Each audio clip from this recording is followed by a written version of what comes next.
Good evening, everybody. Welcome to our regular town board meeting on January 26th. Would you all stand for the pledge?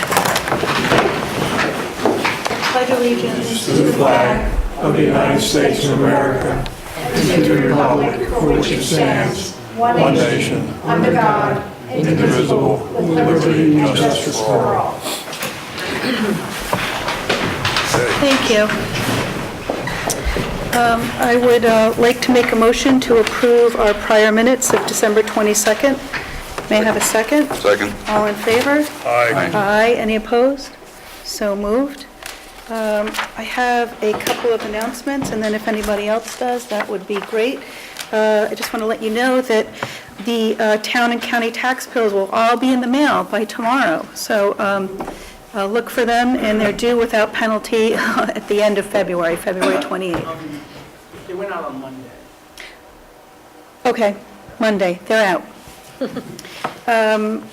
Also, we would like to set a workshop for discussion, for information for the town board for the proposed mining overlay amendment. We'd like to set it for 6 p.m. on Tuesday, the 10th, not a regular town board meeting date, but another date. And this will be a session for us to get information from all of our consultants, our attorney, our land use attorney, our planner, our planning board chair, and for us to ask questions publicly and to get answers for questions that we have and questions that anyone else may have. So again, Tuesday the 10th at 6 p.m. for a workshop, special town board meeting workshop for the mining overlay amendment. Does anybody else have any announcements? Okay, I have a couple of minutes for the public hearing. Can I do it early, John, since we have presentations? I'll do a couple orders of business and come back if you all don't mind waiting till 7. I have a public hearing I have to open at 7. So let's go to resolution tab number 1, resolution 2015-049, our preliminary accounts payable for abstracts 76 through 108, 31 checks totaling $28,698.50. May I have a second? Second. All in, any discussion? All in favor? Aye. Any opposed? So moved. Resolution 2015-050, our preliminary abstracts, 205 abstracts, vouchers 109 through 129, 19 checks totaling $213,468.74. May I have a motion? Motion. And a second? Second. Is there any discussion? All in favor? Aye. Aye. Any opposed? So moved. Resolution 2015-51, budget transfers and amendments. I'll make a motion. May I have a second? Second. Is there any discussion, any questions? This is just some cleanup. All in favor? Aye. Aye. Any opposed? So moved. I have a resolution 2015-052, workplace employment assistant contract with Mid-Hudson Regional Hospital of Westchester Medical. May I have a motion? Motion. And a second? I'll second it. Any discussion? John, Kathy had asked for an amendment. I'm assuming this is in here? Yes. Okay. This is for the public, our contract for both drug testing and help for employees. All in favor? Aye. Aye. Any opposed? So moved. Resolution 2015-053, accepting our local law, extending our lead moratorium, and setting a public hearing. May I have a motion? Motion. And a second? Second. Joe, do you want to speak to this? Joe, Bruce? Yeah, let me speak to it. Over the last year, we have been discussing with some people in the field the green energy portion of the zoning law, which we put in a moratorium. We did have a presentation by an expert who's who's experience in the LEEDS system. And I think what we got out of that was it's really very cumbersome, it's expensive, and it's really not a suitable thing for at least residential construction. So it may be that we will be recommending that we not do anything with residential construction in terms of green energy, other than the provisions of the state construction code, and that is being revised. They have come out with a revision for commercial buildings, and that has to be looked at with respect to whether we need anything in addition to the state code.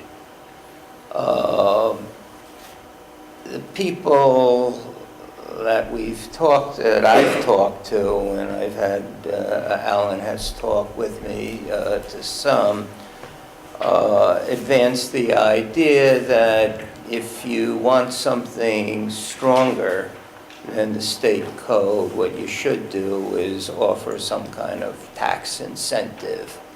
And at least some people I spoke with last week said there are some NYSERDA programs which have incentives, and maybe one approach would be on the building permit application to just inform people of where they can go and find out what incentives are available. I think the task is to focus on commercial buildings and try to determine whether it's really something is needed in addition to the new state building code, which just came out in the last couple of months. I expect we'll be working with Bruce, who is now taking over the building department on the pursuit of this, but I think we need more time to ascertain the new state requirements for construction and whether anything in addition is needed for that. So I think we should pass the moratorium, set the hearing, and give us time to make a decision in the next year. Anybody else? We'll be setting a public hearing for February 9th at, says 6:45, we should probably do it at 7.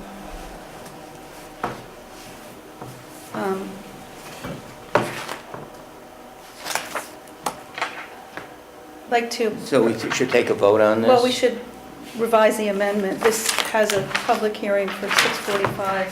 Should do it, we could keep it at 6:45. I could open it, if somebody open it's fine.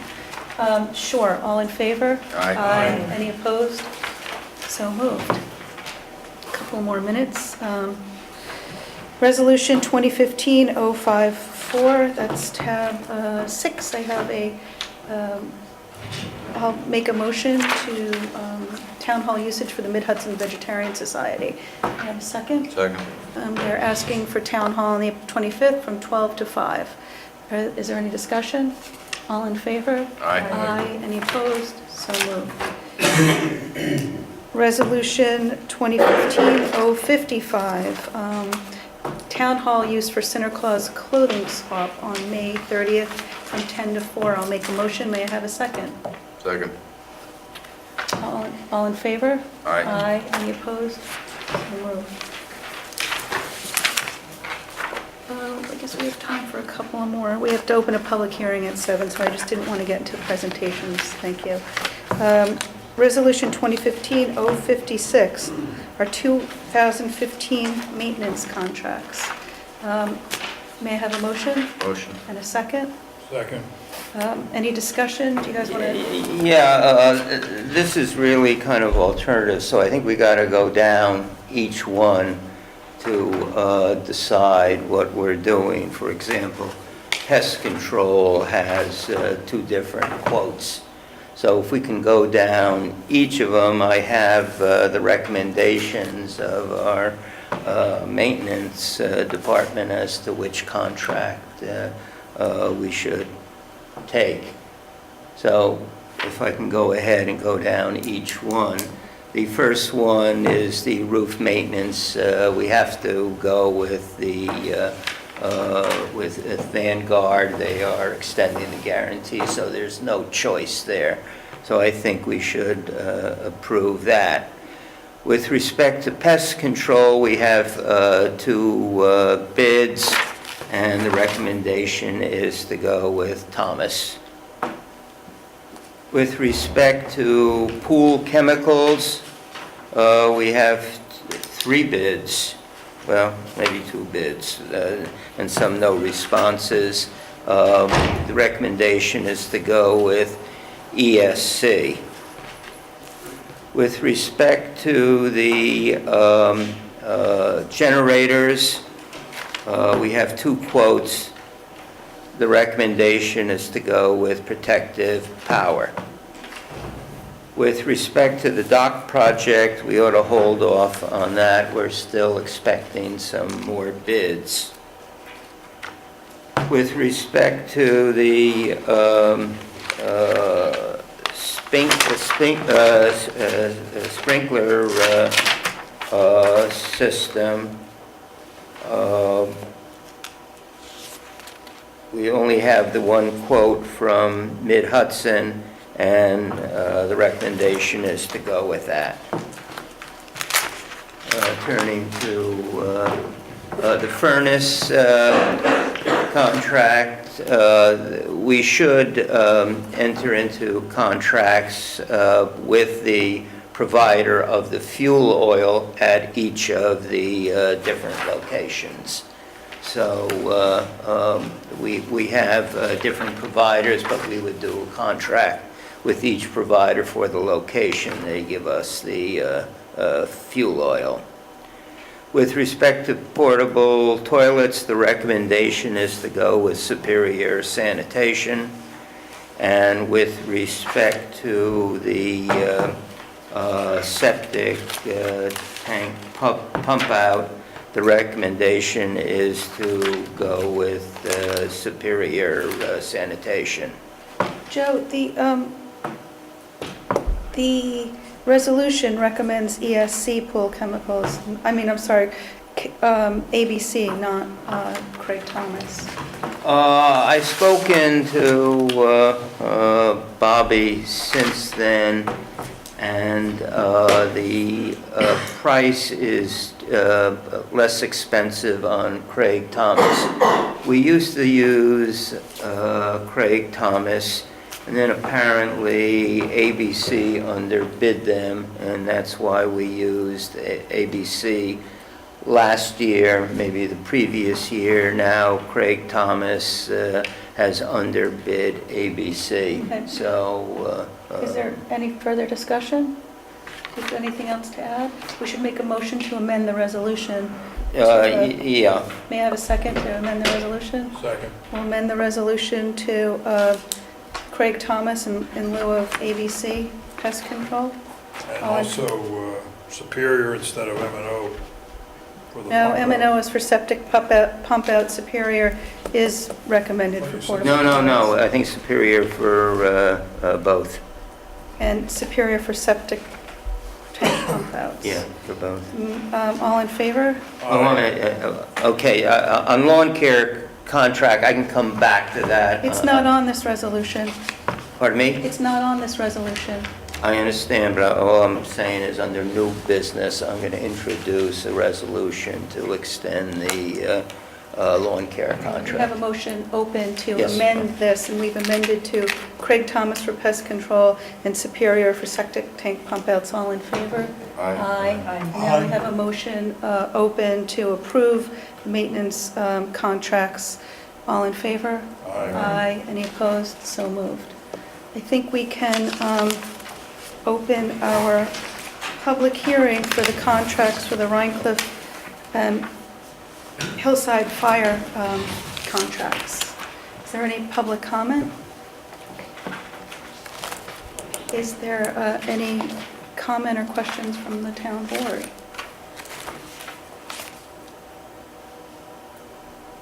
So we can close the public hearing? I can make a motion to close the public hearing. I'll second it. All in favor? Aye. Okay. We have some presentations from the Thompson Mazzarella Park Committee. Hi, my name is Bob Ellsworth, and I'm the chairperson of the Thomas Thompson Sally Mazzarella Park Committee. I also have with me tonight Sally Mazzarella, who will also be doing some of the presentation. Let me ask you before you start, are you going to ask us to vote on anything? No. tonight? No. Okay, since we've last updated you, we have now formed a not-for-profit incorporation called the Rhinebeck Park Fund. We just recently, after a year and a half, obtained our 501c3 status. It took forever to get that, don't ask me why. We're starting to look at fundraising, which Sally will address. We've opened a checking and savings account in the Rhinebeck Bank for the Rhinebeck Park Fund, and we've also opened a P.O. box so that we can receive mail in regards to the Rhinebeck Park Fund. As far as the site progress goes, all the plans have been signed today, I was informed, so now we can actually go out for RFPs. We've gotten all the approvals from all the outside agencies. Joan has a copy of all those in a separate file specifically for the park. We did have a little problem with the water hydrant system, which was a holdup for a little bit, in that the town planning board thought they may need state approval. But it turns out that we didn't need Board of Health approval because we're not using any state funds in the project. The money that's coming for the pavilion is federal money, and it's coming through the county and not through the state, so we're okay there. And our engineers sent a letter to that effect to Melody, and she said that's all she needed, and she signed off on everything. One of the things we'll probably have to look at, and I think Elizabeth already has suggested this, is we're going to have to look at probably somebody to do the clerk of the works. Once we've bid the awards, we get the bid approvals back and award it and the work starts, we need somebody that's going to be able to check on what's being done each day in regards to it. RFPs, both stage one of the project and the pavilion are ready to go now that the plans have been signed.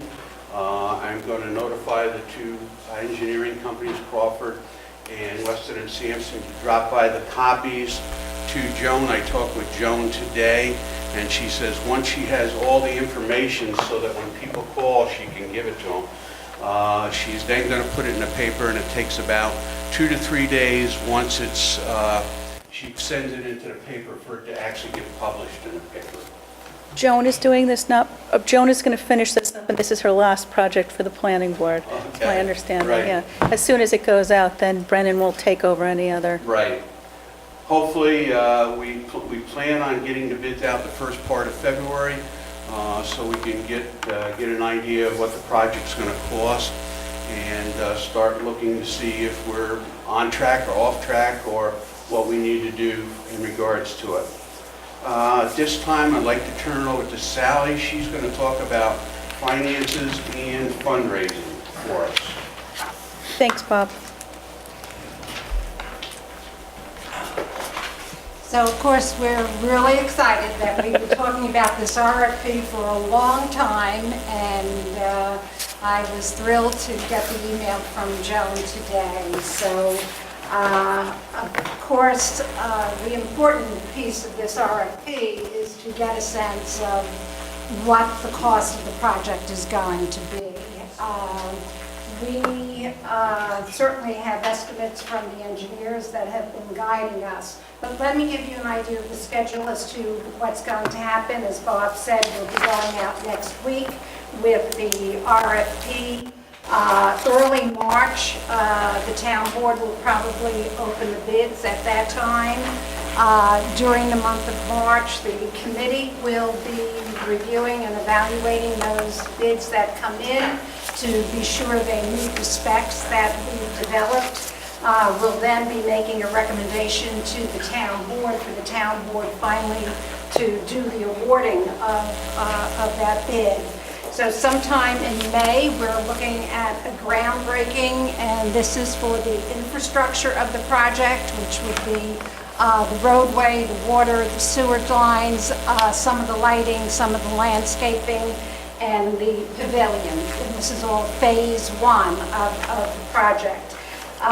We see the construction probably going on through May, June, and July, and the pavilion probably until the end of the year. We do have a list of some potential bidders. Certainly with the advertising, it's open to everybody, but we have identified some community people that may be interested. We will do an outreach after the RFP is advertised.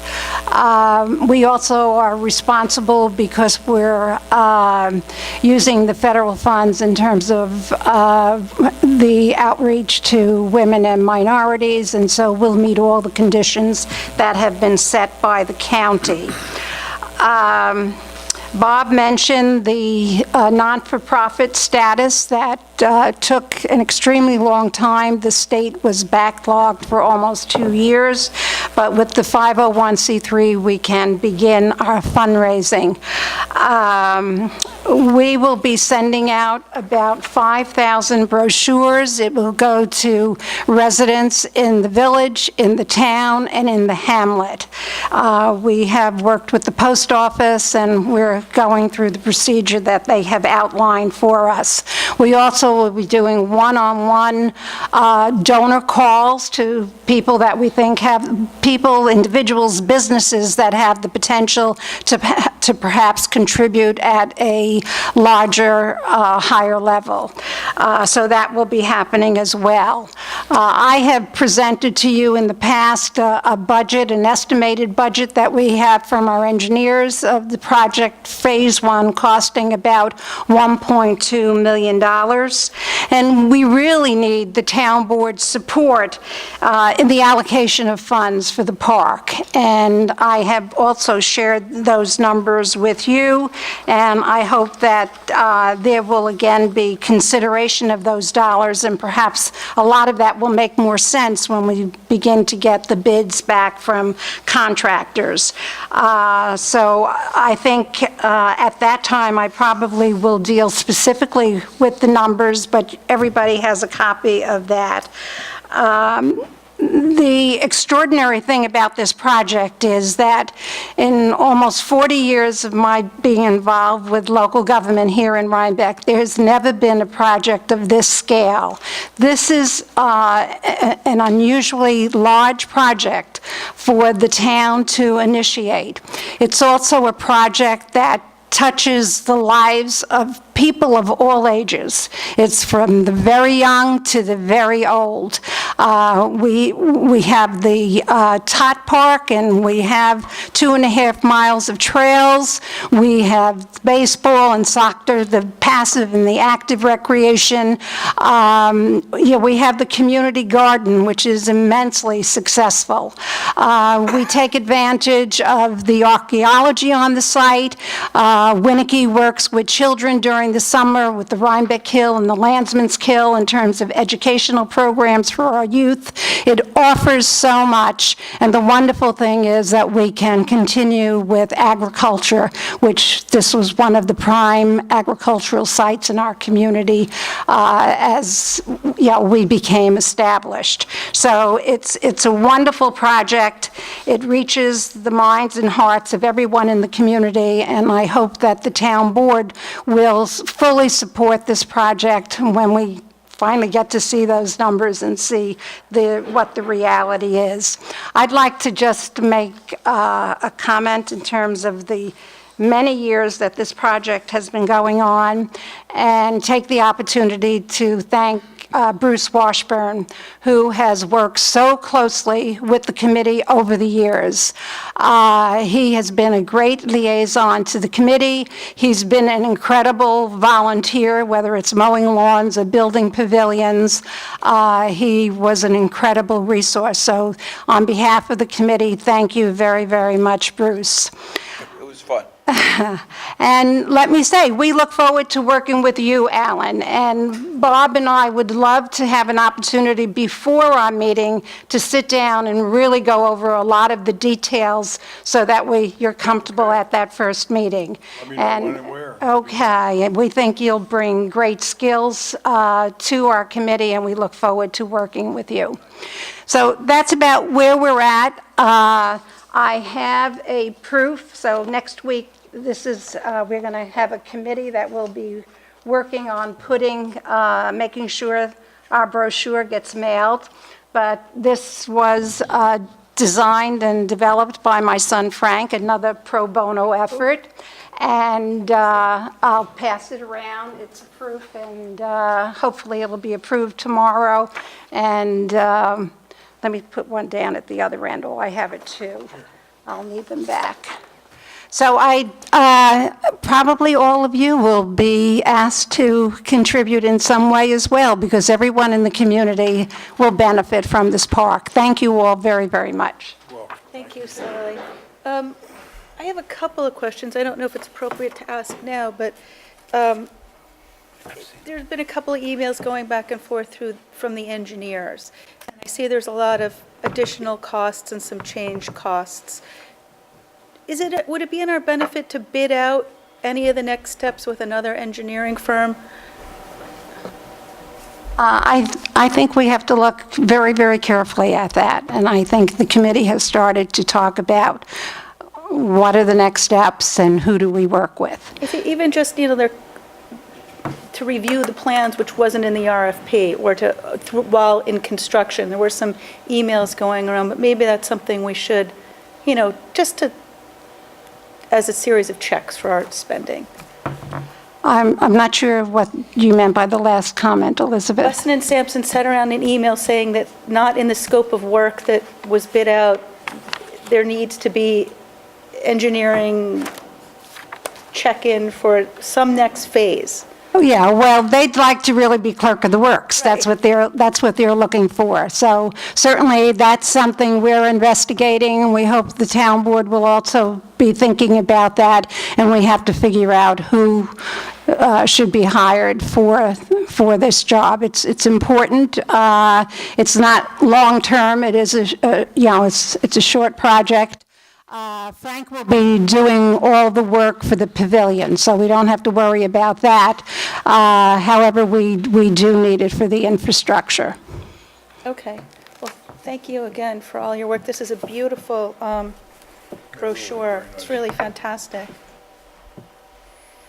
The paper's much better than the last time I saw it. It's good. Oh, it's just they're beautiful. Does anybody else have any questions or? Thank you. We're excited. I'll call Thompson Trust because I promised I would, and just check in and let them know that it's all approved and it's going out. And I know you communicate, but I said I would as well. Great. And it's exciting. We'll see what happens. Thank you. We're excited too. Look forward to getting this in the mail. Thanks, Sally.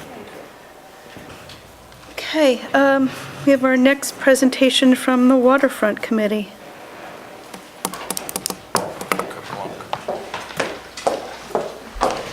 Good evening.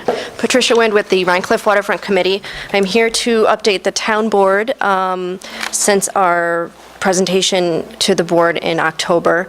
It was where we referred to you the master plan that we are working on for the Rhinecliff Waterfront. At that board meeting, we were told to move the plan to the town planning board. So we did that in November, had presented the feasibility study and the master plan to the town planning board, and we heard back from them at their December meeting. with their consensus on the plan. Unfortunately, I just learned today that you only just received those notes this afternoon. The recommendation that the town planning board had on the master plan. So I don't know if you've all had a chance to review that since this afternoon, but generally the planning board's consensus was very good. I can quote, it says that the master plan that we presented dovetails well with the town comprehensive plan, and they've basically given their approval on the plan with one exception, and that is that the town board refer the plan to the Waterfront Revitalization Committee, the Waterfront Advisory Committee, under Town Code Chapter 118, the Waterfront Consistency Review, so that the master plan is consistent with the LWRP. So unfortunately, since you didn't receive these notes until today, that obviously hasn't been done. No, they came in late this afternoon, and our book is put to bed on Wednesday, Thursday, Right. so. Right, I understand. So I guess at this time, we have to ask that you now refer the master plan to the WAC for review to make sure it's consistent with the LWRP before the town can officially adopt and accept this master plan. My concern with this whole process is I'm totally confused as to what we're being asked to do. At least when I read the planning board thing, they say, well, you got to look at project by project. And that's what I think we got to do. I'm very uncomfortable being asked to approve a whole plan that involves many, many different facets, and then being on record that I approve as a member of the planning board this whole plan. Yeah, there are some things in there that may be feasible if you get the money, but some of the things I think are pretty way out, and to me, you have to consider it project by project, and I'd like to hear at some point from some experts as to what we're doing if we approve the whole plan. Does that mean we're approving each of those projects in that plan? I would think you have to look at each project separately, but that's my own view. Well, isn't it better to have one plan in place instead of segmenting a development? Isn't that a common planning goal, to have a master plan in place? It doesn't mean we're funding this, it means that, It's a vision. yeah, It's a vision of possibilities, and Yeah. it would be taken project by project. yeah, I think, Yeah, But it's but just some a of vision those- of what's possible at the waterfront, how the waterfront could be used. I think it would be irresponsible to say we're going plan by plan unless we know how they all fit in together. And then you can Right. decide where you want to go. I Right, and think it's up to the board to decide what action it wants to take on each individual component. if we fund they- or if we don't. Right, that's Yeah. right. It's just a vision of what's possible at the waterfront. Well, then maybe it's a question of what this ultimate resolution says. At least I want it very clear, my own view, and I'm only one of 5, that we have to look at every one when somebody is actually proposing a specific project, and not rely on the fact that some board members say, well, we're just approving a concept of doing something down there. Frankly, this thing that we got has lots of different projects in it. There's probably eight or 10 different projects. But you're not And- being asked to act on any of the projects. It's just an acknowledgement that this is a vision after, many months of work to see what the possibilities exist at the river in terms of development. And it says, this is what's possible. Anything, nobody could just go ahead and, act on a plan without coming before the whole board and saying, hey, by the way, there's money available to install small boat launches for kayaks, so do we want to do that? It has to come before the board for approval before any part of that could actually happen. But it's just an acknowledgement of a vision. I think it's Well, even more than that. This is a plan. It's a plan that we're signing off on. In other words, it's a vision of what's possible. So it's not a plan to the extent that there's nothing in place that says, first we're going to start here on pages 1 through 10 and make them happen. Then we're going to go systematically through until we accomplish all of these objectives. It says this is what's possible, but it doesn't mean any of it is going to happen or has to happen. It would have to go before the board before any piece of it could. Well, we don't have a resolution. The devil is in the details. I think this is- Let's see how it unfolds, because you two at least have a different view, maybe, of what we're approving. I see our Well, the only thing they're asking- designer up here who apparently wants to say something. But let me just say one more thing. The only Yeah. thing I think they're asking for, and correct me if I'm wrong, is that we move this to the next level for approval. That's all. There's a process that has to be followed before it can even come back to us, before a resolution to be necessary. And I think we have to go to that next part of the process. Right, and actually what Rodney was just pointing out, one of the details in the review that is, that you have from the planning board that you haven't gotten to review yet, is that each individual specific project in the master plan would still be subject to individual seeker reviews for approval to move forward. So, I mean, there are still many approval processes that this plan would need to go through, and each individual project would need to meet that. But I did want to make a comment when you were speaking. It's kind of one of those things which came first, the chicken or the egg. So we want to go out and pursue money and grants to get development at the waterfront. Before we can do that, we need something like this plan, to be able to quickly go for these monies and these grants and to get these applications done. So we can't get the money until we have this plan. And if you're saying we can't get the plan until we have something else I don't think set that's what we're aside. saying.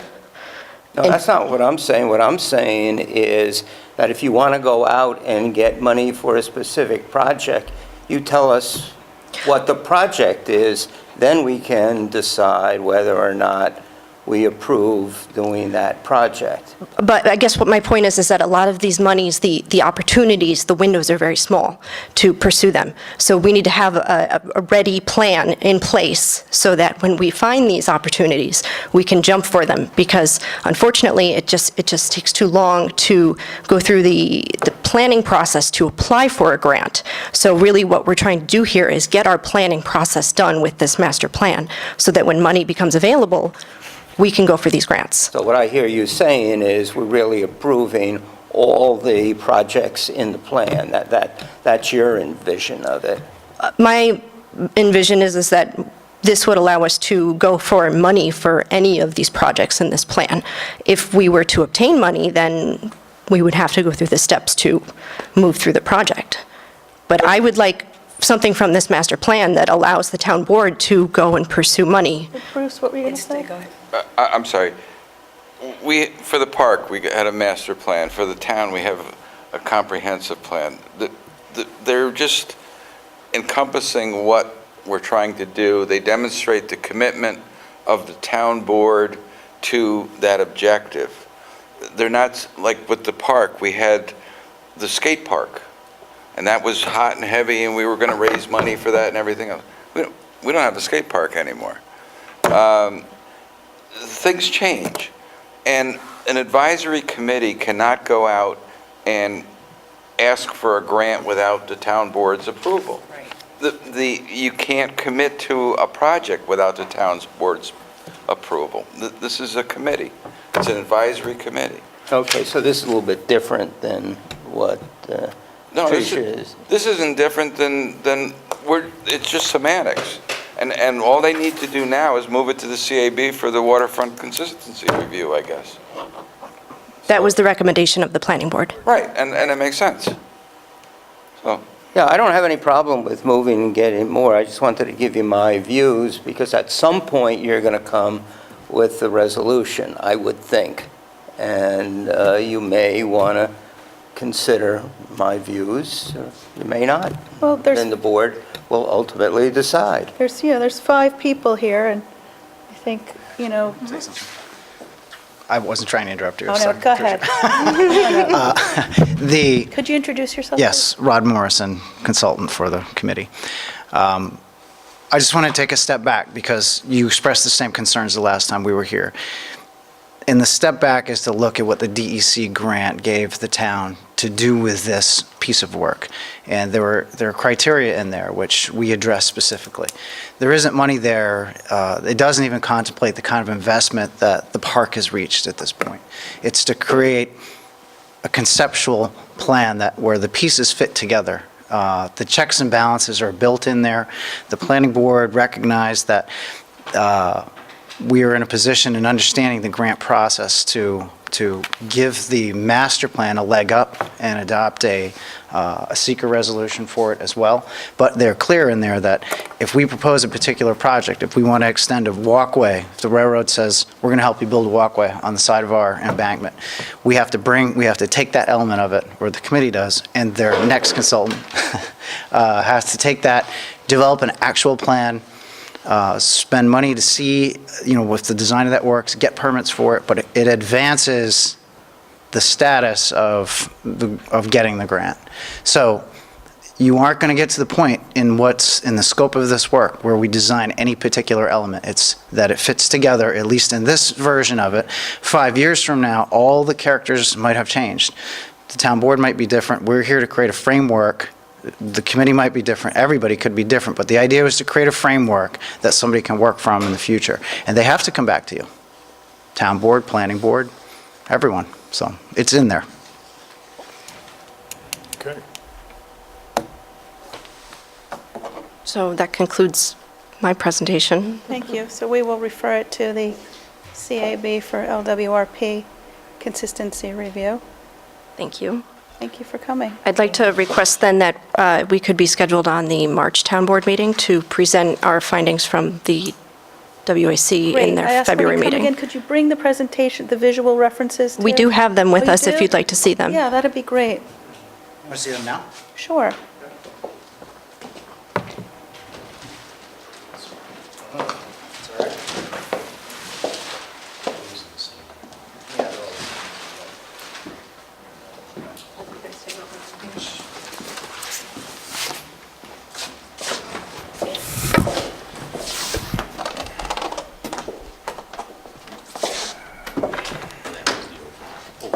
Can you tilt it a little bit toward us? With 2 detailed views, I'm sorry.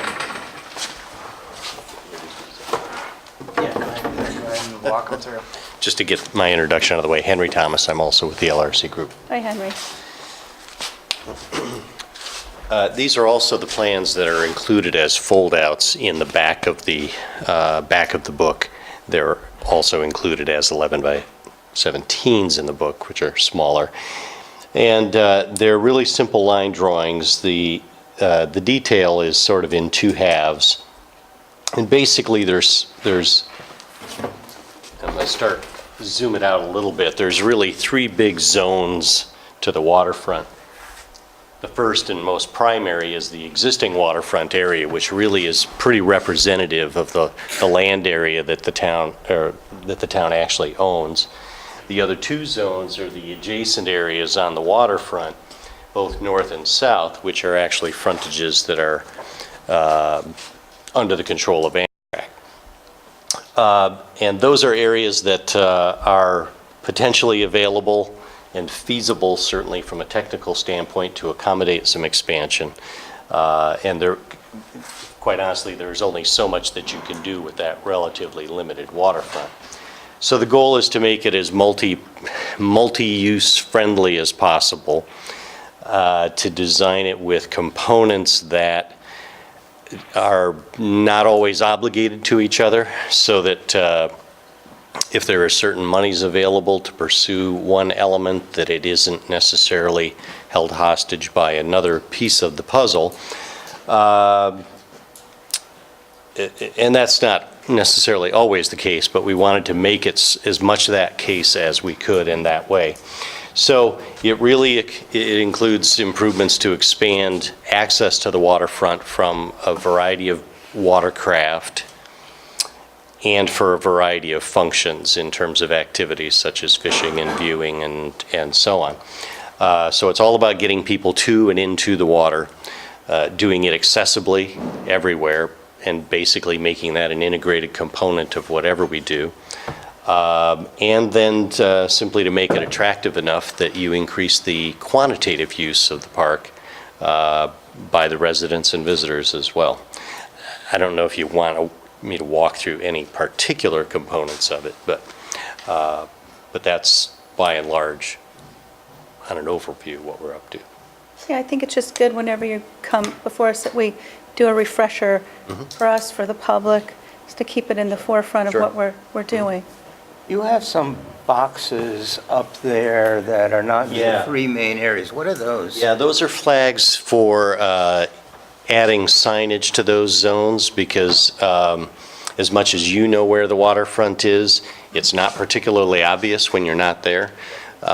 So for both people arriving by cars or bicycle or on foot, we think that those are key areas for signage, and signage that's consistent, sort of done comprehensively enough that they all work together and agree with what you find. You know, some of the parking signs, frankly, are at odds with each other, so we want to kind of clean that up and make them work together. Thank you. Thank you. Thank you very much. We'll see you in March. So Joe signed up for all of that he's just seen? Yeah, I think he's on board now. All right. Kayaks for everybody.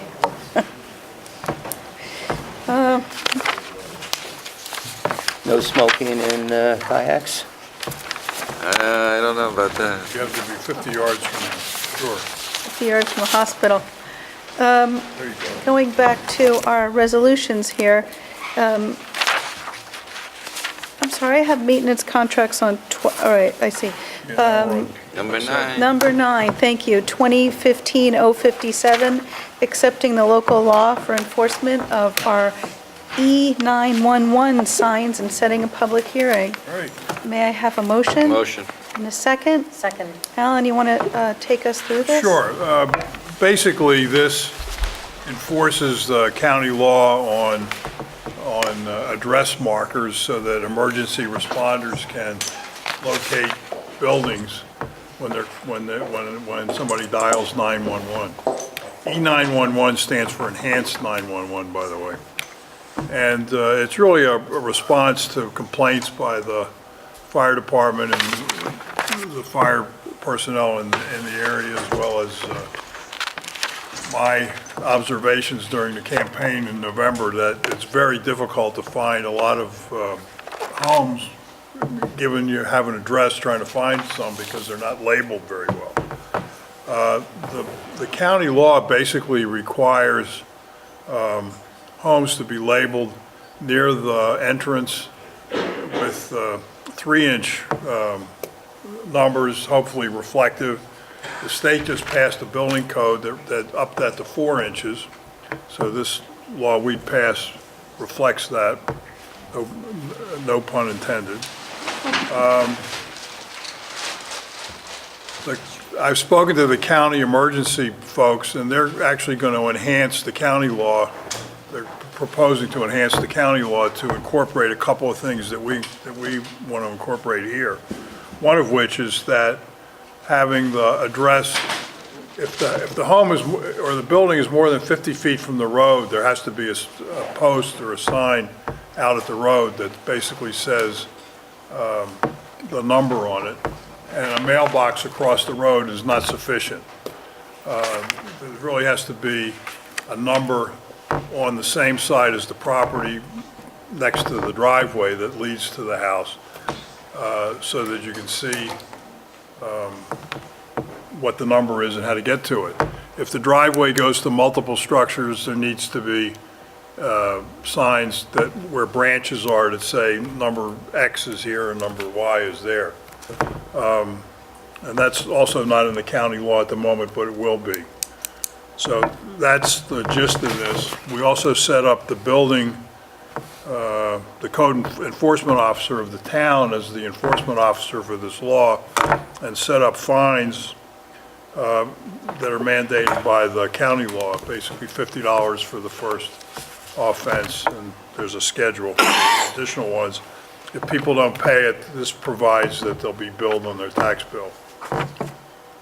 And that's the long and the short of it. And we're going to start enforcing this, 90, well, we're going to start, it says the local law will take effect immediately after we file this. We did a mailing that went out with the tax bills. and we have some more to do for people who get their, who don't receive their tax bills, Yes, who we're get going it to have to paid. mail them. So my thought was to give people 90 days to comply and then start enforcing it. What are, is our zoning administrator or our or our building inspector enforcing it? It's, well, this says the code enforcement officer, could be the building inspector. No, I think code, who's the code enforcement? Code is building. Is building? Yeah. Yeah, zoning is a ZEO or a zoning Yeah. administrator. I think the reason we Is decided, it building? first of all, we could designate additional people to enforce it, I think. And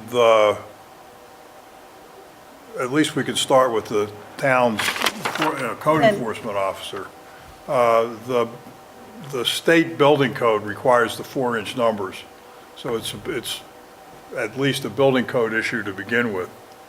All right, so we're going to I let don't- residents know that they have to contact emergency services to get their correct address, and I know this is an issue because Right, that's our what- house has a real address and the address it's known by. Yeah, the mailing that went out goes through all of that. It's got the correct number to call to verify your address. It's got diagrams that show you how to place the numbers. It's got all the rules that are pertinent to obeying this law. Great. If we're not going to enforce this for 90 days, why don't we say that shall become effective 90 days after Yeah. filing with the Secretary of State in Okay, let's do that.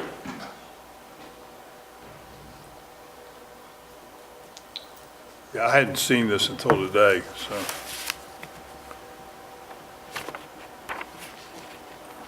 How's that? Does anybody have any other questions or comments? So you would pass it with this change in You the, have to make an amendment to resolve the All right, resolution. so I'll propose, Make a motion I'll to, make a motion to amend this, to make section 6, the effective date, be amended so that it says that this local law will take effect, rather than immediately, it'll say 90 days after filing in the office of New York State Secretary of State. second? Second. All in favor? Aye. And then we have a motion on the floor to adopt the local law and set a public hearing. All in favor? Aye. Aye. Any opposed? So moved, and, I'm sorry, this has a public hearing of February 9th at 6:45 PM. Yep. Great. Thank you. Henry Campbell's be very excited about this. I know we did it, but Alan, you said that we can designate other people also to enforce it beside the I think if we building inspector. You would do that separately, or you would do it as part of this? could do it, what, the fact that we have that power, or the fact that we would designate someone separately? Or designate somebody? I think this will be an overwhelming burden on one person to... Why don't you look at it and come back with a recommendation? We've Okay, passed Okay. this I'll talk to resolution. the zoning enforcement officer. You know, Yeah, I guess we can always do it at the public hearing. Yeah. maybe to a other change. people, maybe emergency services, or, are other people able to? What are the, I guess my question is, what category of employee or constable can enforce it? Here's my thought was I mean, the emergency services folks are out in the town all the time. And if somebody if one of them sees a problem, they should alert the zoning officer, they can go and maybe take a picture, and then use that as the basis for a summons. Would the then zoning enforcement officer have to go out and look at it himself? Can he do it from a picture? I don't know. I don't know, I'll talk to him. Great, we need more information. Okay, moving along. Thank you, this is good. Resolution 2015-058, recreational tumbling program. I'll make a motion, may I have a second? Second.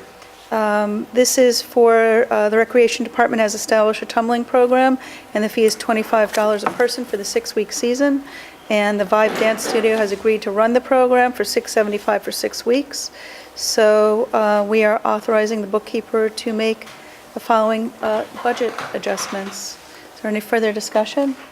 All in favor? Aye. Aye. Any opposed? So moved. Very important.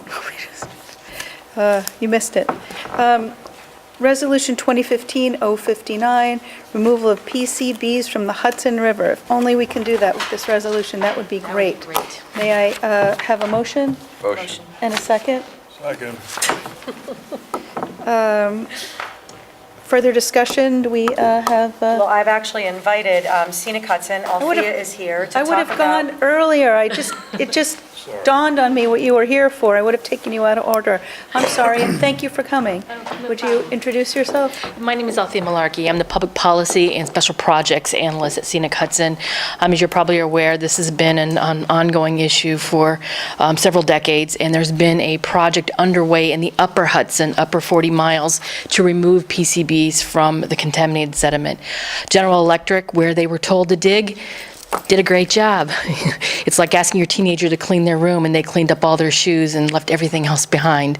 That's pretty much what we got. Something's better than nothing, but as we move down the river, we've noticed they're leaving more and more contaminated sediments behind. Who told them to dig where they dug? EPA did. It was a very long, drawn-out battle, and we've, every year since the dredging season has begun, there's been scientific, there's been trustees, there's been other people bringing forth, you should dig this, you should remove this much. Basically, they're going to get a 65% of the sediments removed. If your child came home from school to 65%, you'd be a little upset that they... Have you gone to EPA to ask them Yes, to we extend did. their order? We had been doing that for several they years. say? They said they didn't have the money in the Superfund site to open up that battle again. General Electric is a pretty powerful corporation, and it was a hard-won battle to get them to the point where they were at. So what we're asking with this resolution is GE doesn't only have one obligation with the remediation, they also have something called a natural resources damage assessment. That's where they have to pay back the public. They have to make good by giving over money to the trustees for projects and other types of things to compensate the public for the loss of the use of the river. I noticed you guys had this waterfront revitalization plan. Those are exactly the kind of projects that could receive funding through the natural resources damage assessment. You're saying that EPA says they don't have enough money? Well, at the time when we asked them to open it back up again, that is a very long DOG-type battle, and they said that Can you go back and ask them to open it? we did. And what did they say? No. Yes, it was, we've been, about 3.5 years, we had been bringing this information forward and hoping that things would move forward with scientists and other things that we brought forward, but that was the door that's been pretty much shut on us. So we look to what's the next step that GE has to do, and they have to give natural resources damage assessment. So what the federal trustees have said is there can be restoration dredging. One of the projects that GE could do would be to dig in the areas outside of the dredge areas, including the navigational channel. The navigational channel, as you probably are aware, is where deep draft shipping can go up on the upper Hudson. It is something that should have been done for 37 years and has not been done in the upper Hudson. The New York State Canal Corps, in the past year and a half, has finally started applying for the permits to dig out that part of the navigational channel. If GE does not dredge that navigational channel, it'll be the New York State taxpayers and the bridge toll and the toll payers that will be paying for that, rather than General Electric. So part of what the resolution in front of you is encouraging General Electric to take their natural resources damage responsibilities, do them now, do this additional dredging, do the navigational dredging, and get the Hudson River cleaner that much sooner, rather than dragging out the process. How many other communities are signing up? So basically, you're asking us to support a resolution to tell GE that what they've done isn't enough. We want them to dredge all areas of PCB, I'm just going to read from this, if Yes. that's all right. Dredge all areas of PCB-contaminated sediments in the river sections 2 and 3 that would require cleanup under the applicable standards in river section 1, including at minimum 136 acres identified by the federal trustees. Conduct any additional necessary removal of soils and sediments in PCB-contaminated hotspots in and around the upper Hudson River, including cleanup of the lake of the Champlain Canal to ensure full use of the canal by deep draft shipping vessels, and 3, complete a thorough analysis and robust cleanup of the Hudson River, including floodplains and the old Champlain Canal, and to restore the river to its full health. Does that come down as far as us, the upper? No, the only dredging is taking place, the Champlain Canal is above the Troy Dam. The entire Superfund site is 167 miles. There's PCB pockets outside of Rhinebeck, there's PCB pockets outside of Poughkeepsie and Kingston, and definitely down in New York Harbor. The estimates that I heard were about 88% of the PCBs that are in New York Harbor are the GE aerochlors from the upper Hudson mills. We're not getting any dredging down here. We pretty much have to count on how clean they're going to get the upper Hudson in order for us to see the benefit with Down here. PCBs down here gradually going away over the next 50 to 75 years, we're hoping. But that depends on how much they remove in the upper Hudson. And the science is there. GE is aware of it. We're aware of it. They have another liability and a responsibility that's waiting for them with this natural resources damage, not asking for an expansion of their remediation with EPA. This is something that they're liable to do under a natural resources damage assessment, and we're asking that instead of making us wait 8 to 10 years while they drag it out in court again, they can go to the trustees and say, let's do this, let's have a negotiated agreement, we'll take care of it now. They have a dewatering facility, cost about $160 million to build 12 years ago. If New York State has to build its own dewatering facility, I can tell you it's going to be nearly that amount. And the Canal Corps will take 8 to 10 years to dredge a navigational channel. And we feel this is not a burden that should be on the New York State bridge and toll payers. And that Canal Corps is actually funded through the Thruway Authority. And if anyone knows anything about state budgets, the Thruway Authority does not have money for capital projects.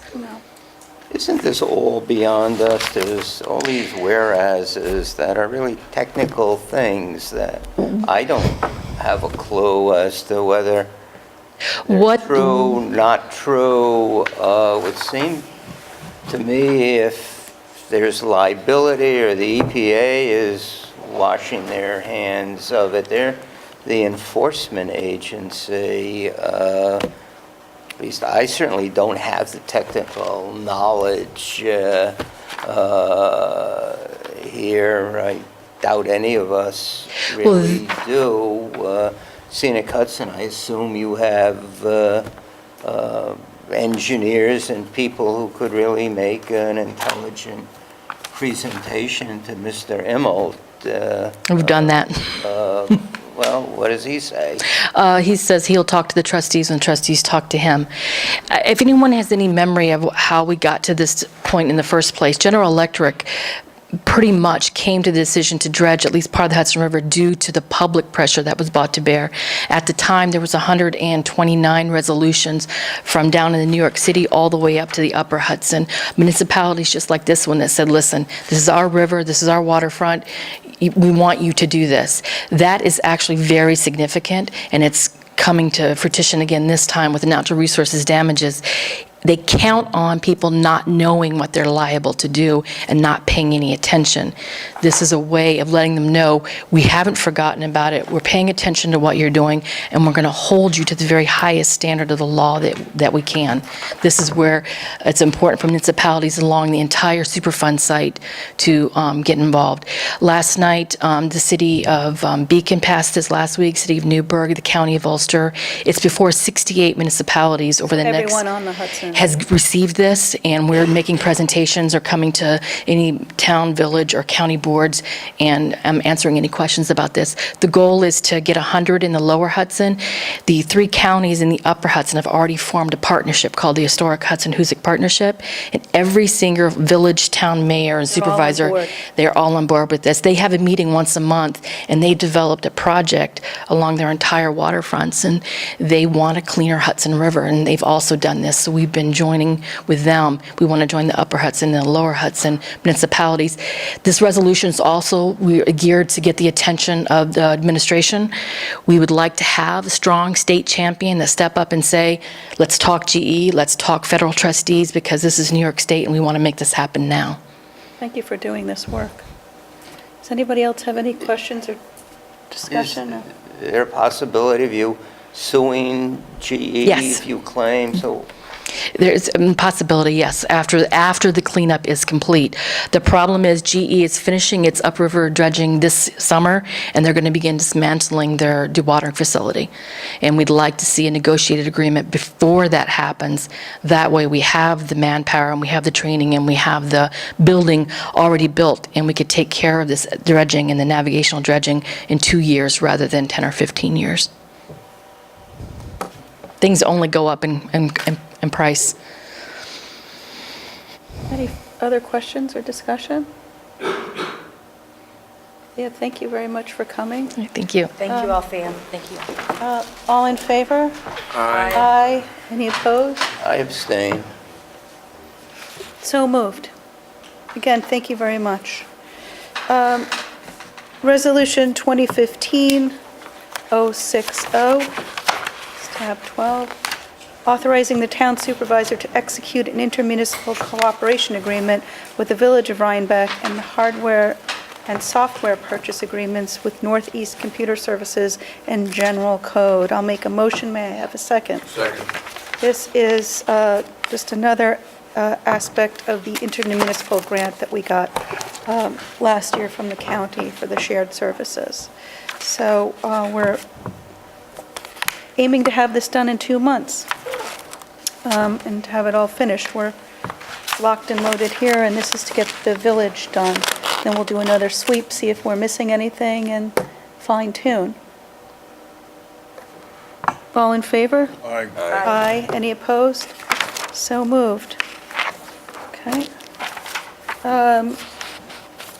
Resolution 2015-060, approving our 2015 fire department contracts.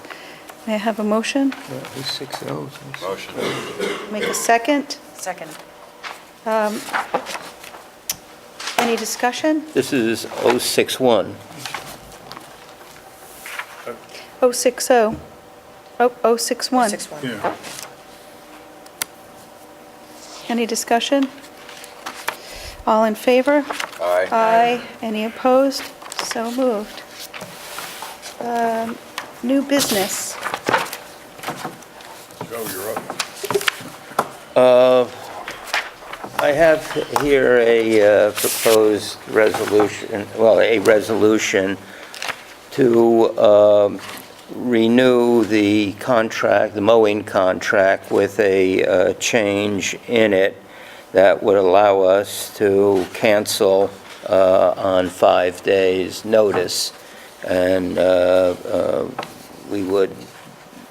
we may well exercise that right if the grievance that we've received with respect to a former employee of the maintenance department turns out that we have to rehire him. So I think we're protective, would only be on the hook for 5 days, and the proposed amendment would proportionalize the fee for that month and would renew the contract subject to that change with Town and Lawn Care Company. They gave us a contract for the 2014 season where the pricing would last for 3 years, and we have the option to renew that by the end of the month. So I would propose that we adopt the resolution which authorizes the supervisor to execute the proposed amendment. Thank you. Any further discussion or any questions? All in favor? Aye. Aye. Any opposed? So moved. I would like to make a motion to appoint Eric Blum. Are we ready to do that? Yes, I think we are. To the planning board, we have 2 vacant seats. We've had a really qualified candidate that most of us have met with. He's an engineer. He takes on interesting projects that are non-traditional building projects, whether it's a glass house or some kind of special building. He's committed to Rhinebeck resident. He has roots here. His mother-in-law started Southlands. He's got an interest in the environment and a willingness to serve. I think we were all impressed and happy that he stepped forward. So I would like to make a motion to appoint Eric Blum to the planning board to fill Michael Tremble's vacant seat for a term expiring December 31st, 2017. Or 2019. Well, what, we have two vacant terms? We have 2 vacant, we have a full term, and we have Michael Tremble's. I'm making a motion to appoint him to the seat vacated by Okay, so, Michael Tremble. and this is a shorter term, how many years? 2. No, 5. 15. It's It's a 5-year term. It's a 5-year term, and the other vacancy would be a... 7, it's a 7 term. 7-year term, okay, so we're appointing him to the 5-year term. Is there any I second discussion? it. Yep. Any discussion? All in favor? Aye. Any opposed? So moved. Great, so the planning board has another, and we have, and is there any other new business?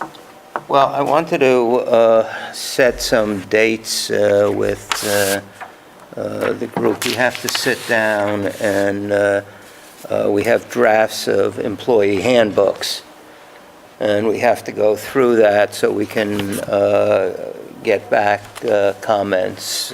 So I think we need a date for a meeting to do that. I want to ask the board how you guys feel about funding taping these meetings that don't happen, at a regular town board meeting, workshops. I'd like to get them taped so that the public can see. I can't hear you. I'm asking the board how you feel about funding someone to come in and tape these workshops. Since we're not doing them at regularly scheduled meetings, I think we should have them ready for public viewing on either Panda or YouTube or our website. I like the idea. Yep, me too. Okay, so we'll come up, as long as the board's in favor of doing this, I'm fine. My concern is when we start adding special meetings and workshop meetings, that we fund having it covered so that people can see it. We have another meeting coming up on the 10th, and I'm assuming we can get somebody here for that as well. Yes? Yep. Okay. I'm just going to, we're not voting on it, but we'll call somebody in for it. We have money for it, and if we have to amend any policy, I think we should look at doing that in the future. Great. When do you want to do it? Do what exactly? Go over the drafts. We have drafts Oh. of the, there's 2 proposed employee handbooks.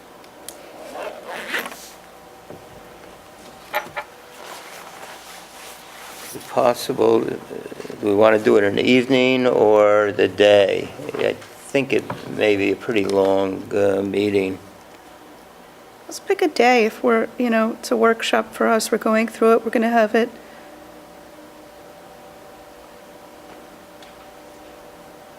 taped, if everyone's available and we can find a day. I would prefer to have dinner with my family, but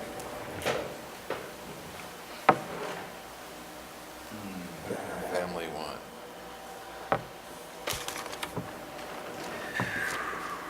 are you looking at next week? Yeah, the only day I'm really available next week would be Monday. And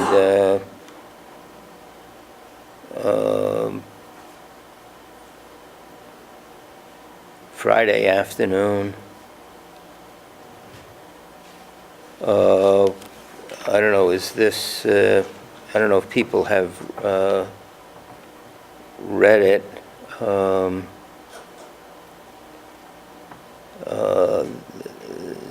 This Friday?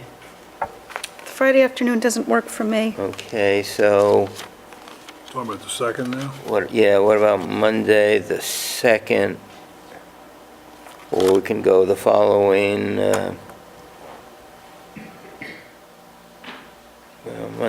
how's Monday, the 2nd? Works for me. Bruce, Elaine? We're talking during the day, but thank you, we got our, yeah. I'm going to have to get back to you. I can't hear you. I'm going to have to get back to you. Me too. It's Groundhog Day, if that makes any difference. Oh, it makes a huge Well, let's- difference. Let's pick an alternative date. You think we can get through one of these in a day? I would hope so. Friday the 13th of February? No, As that's the a, that's a alternative? long weekend, with no school, I'm not available the 13th. Then the following week, we have the Association of Towns meetings, but, I thought the associations of towns were 14, 15, 16, 15, 16, 17. right, the beginning of the week, the Thursday, the 19th. Again, I'm going to have to get back to you whatever date you choose. Yeah, no, I understand. Well, do you want to Can we tie pencil you in? up, Bruce, to a specific date No. at this point? Let's do the 2nd and the 19th. John, will you look into getting camera coverage for those dates? John? Okay. Are we You know, gonna- this is really just, what we're trying to hammer out is a draft that, we can present to the public at a hearing. We're not going to adopt anything, we're just getting comments to give back to the draftsman. I'm not sure it's so key that it has to be taped, but you can decide as to.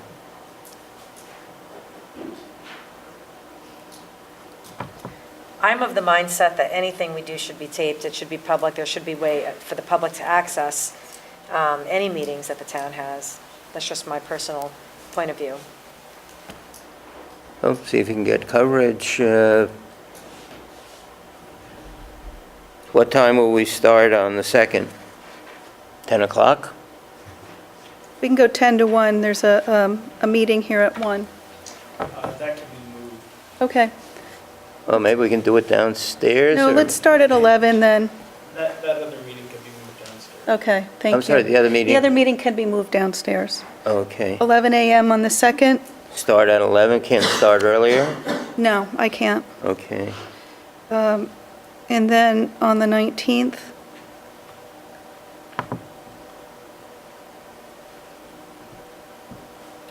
You want to start at 10 on the 19th? The 19th.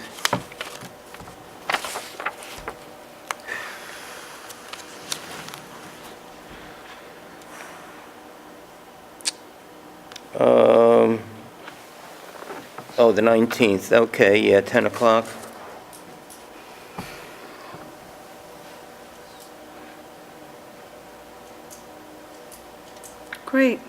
Now, there's two handbooks. One is, as I recollect, that we ought to decide which one we're going to tackle first. Whichever you like. Let me look at them, and let me send out a note as to, one is general for everybody. Maybe we ought to tackle that one, and then one is specifically for non-union. So let's do the everyone first. 19th is 10 to whatever. Is that correct? Yeah. You know, we just set another special meeting for the 10th. Hold on. Oh, okay, we're good. On the mining, you mean? Yeah, no, okay, yep. That's the I- 10th. I'm fine. So on the 2nd, we haven't set the end date, right? We're going to start at 11 and go as long as we can. I can go until 2.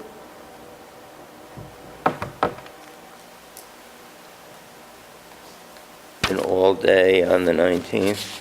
I can go until 2.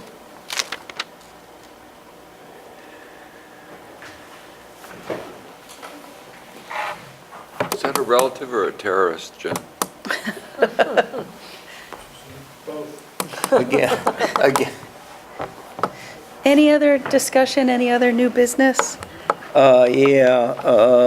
We have a number of candidates for the Ethics Board, and we should set a date to interview them for those who want. So I'm asking for a time. We have 2 people, maybe 10, 15 minutes each. Or we can interview them separately. Yeah, I'd prefer to interview them separately. What do you mean, separately? Each. I'll interview by myself with each candidate. So that means the same person may have to go to 5 different interviews. Is that Potentially. as opposed to trying to do it as a group? Or maybe those who can do it Why don't we together? ask them to come in before our next town board meeting? Okay, that would be on the The 9th. Is it the 9th? 9th? No, hold on. And I can just contact them separately and set something up. Sure, we can. I think you may even have the application, Yeah, on the 9th. so the 9th. Ask them to come at, 6 o'clock on the 9th. Okay. And hopefully we'll have the 3rd at that point, so we can do it all at once. Great. Anything else? Anybody else? Okay, we have one discussion item, waterfront signage grant, tab 14. Yeah, okay, so finally, it took me a long time to work through getting approvals on village versus state versus town roads, shared roads. So I got the approval, I got the denial, meaning some roads were approved, some were denied. So based on that information. Sorry, by whom? The state. So the state, for example, denied a couple of our requests on River Road. The village gave us permission to do. Why the state? It's a county road. No, actually, right at the end of River Road is a state road, where it goes, River Road to Rhinecliff. Okay, so on Rhinecliff Road. Yes, I'm sorry, Rhinecliff Road. And then we had a couple of requests in the village that are both village and state. The village said yes, but the state said no. So based on all of that information, I figured out what was approved and what we could do, what the recommendations were from the committee. And based on that, I sent all the criteria. Kathy gave me a very detailed description and links to exactly the kind of signs that had to be used. And so I sent all that information to Dutchess Signs, and I got a quote for $960, which you all have in your tab. It tells you exactly what it's for. The one handicap parking sign with the breakaway post, the 3 24 by 24 boat launch signs with arrows, and then the event signs with A-frames. So the total is $960. What are the event signs with A-frames? Those are just temporary setup Yes, things? exactly. You could set them up or take them down, yep. So, which is nice because you can place them in different areas. Where will we put them? Well, some might be at the top of the ramp, some might be over by the hotel where the parking lot is down there. But are they for event-specific things, or? Yeah, they'd be for special events. So we could put them anywhere that there was like a special event, and, really anywhere, but in Rhinecliff. Where are they going to be stored? I feel like we discussed that, and I don't have that answer off the top of my head. I think I had some back and forth with Kathy. I'm going to have to get back to you on that, Joe. I'll have to look through my emails and find the answer to that. I mean, the logical place would be the garage, right? And I think that may be what Kathy had suggested. I don't know, I have to look back. Who's I mean, going to put them yeah. out? Who puts out the temporary signs? Well, if the committee is running an event down there, somebody from the committee would be responsible. It wouldn't be like a maintenance thing? I don't maintenance believe department. so, although the maintenance people have done some of that in the past with certain, I think with the We workforces only when have they one block things maintenance off. person, so I just want to be Yeah, mindful. I wouldn't worry about that, because I think certainly it was something the committee can handle. Yeah, the 4 signs that are permanent, though, would be installed by maintenance. Right, it'd be sold by, Kathy would take care of that, the town, or the Highway highway. or? Yeah. So here's the reason Well, I highway or maintenance, I would think maintenance would put that up. don't know, but Kathy said she would be responsible for getting the signs in, but maybe she would rather use have Bobby them to do it, I don't really know. Well, I think there is an issue with having highway do it. Gotcha. Okay. Well, We somebody- can cross it'll that get done. bridge at the Exactly, appropriate exactly. time. The more important reason I'm bringing this to you now is because there was a total of $2,227.02 that we had remaining from the grant, back from former Senator Salan's time, that's been sitting around. Sorry, how much, Elaine, 2,000? $2,227.02. And so even taking away this 960, that leaves us $1,267.02. Now, we've already exhausted our resources as far as the waterfront committee recommending signage. We were already approved for some, denied for others, so we've run the gamut with that. There's nowhere else to go. And so I wanted to know, because of course, whatever we submit in this grant just has to have a detailed explanation of how we're using the money, so. Let me just, to bring this up, did anybody talk, did anybody run this by the Rhinecliff residents, or has it been, No. because they'll want to know, I feel like I'd want the public to know we're putting up signage. Some That's people are, fine. some That's people perfectly aren't. fine. We can do that. I can put up signs up in Rhinecliff. We can do Or a just hearing. even do it on the, rhinecliff.org or on our Yeah. Rhinebeck Community Forum. A lot of people don't feel great about signage. Yeah. Well, and actually, I mean, that was one of Kathy's big concerns, and Kathy approved where we're having the signs, primarily because there really aren't very many of them. Most of them are the temporary event signs. The others are, one's a handicap sign, which really has to go down because apparently the one they have now isn't legal, so that absolutely has to be replaced. And then the boat launch signs, there are only 3 of them, and one is entering the dock area, one's on Charles, and one's down by Chatel, just, showing where the dock area is, so. But I'd be happy to do that, but still I have a more pressing concern, which is, we have to get the grant in. We do have some time. I think the new expiration is the July 2015, but nonetheless, they've been asking, what we're doing with this money, so we have to respond to them. And so my question to the board is, with this $1,267.02, I'm assuming we don't want to lose that. So is there something we want to do with that we should consider, that I could include into this grant, so that we use all of what's available, instead of just using 960 and letting 100? And it has to be for the waterfront.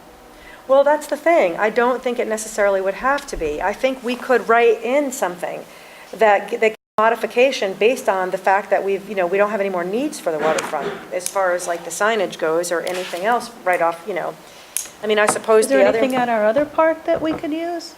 That's what I wanted to find out. I don't know. Well, why don't I talk to Bobby as to what he thinks we should do, what repairs have to be made at our facilities. Maybe we can use it for some I repair don't know projects. if they're going to allow the money to be used for repairs. Well, I can try. I mean, I can contact the Department of State and ask them. well, why don't you let me ask Okay. him and then get back to you as to what he sees the needs are. Yeah. Maybe, I think that some of those, at least one of those floating docks needs repair. That could work, because it's not an ongoing, maintenance issue. Okay. Yeah, This is the grant that we got the senior van with. yes, exactly. Okay. And there was the bulkhead, there was something that included the bulkhead at the river, so it was an easy segue into looking for signage for the dock because the original funding was in part for the dock area. That was the thinking. In the waterfront revitalization plan, didn't they say something about the bulkhead, that it needed some work? Well, it's funny that you say that because that was the other thing I was just going to say. Like, we could go to Patricia and LRC and say, are there needs that we have, immediate needs, that could be addressed with this $1,267? They came up, they were the ones who came up with the idea of the signage for this money. Well, right, that's why I'm thinking they may not, like, it may not be enough for whatever is needed at the river now, but maybe it is. I mean, I can certainly put it out there again. I'm happy to do that so we, kind of Well, I think you revisit. should ask, because I think, my recollection is they talked about the bulkhead. Okay, And I'll ask Bobby, and then we can, at the next meeting, okay. decide what is the needy project, The neediest? the neediest. Yep. Okay, that sounds good. Thank you. That's it. Are there any other discussion items or any public comments on non-agenda items? I would like to make a motion to go into executive session to discuss the financial and employment history of a particular person and possible dismissal or removal of a particular person. Okay. May I have a second? Okay, we'll go into executive session. Thank you. No, I gotta get my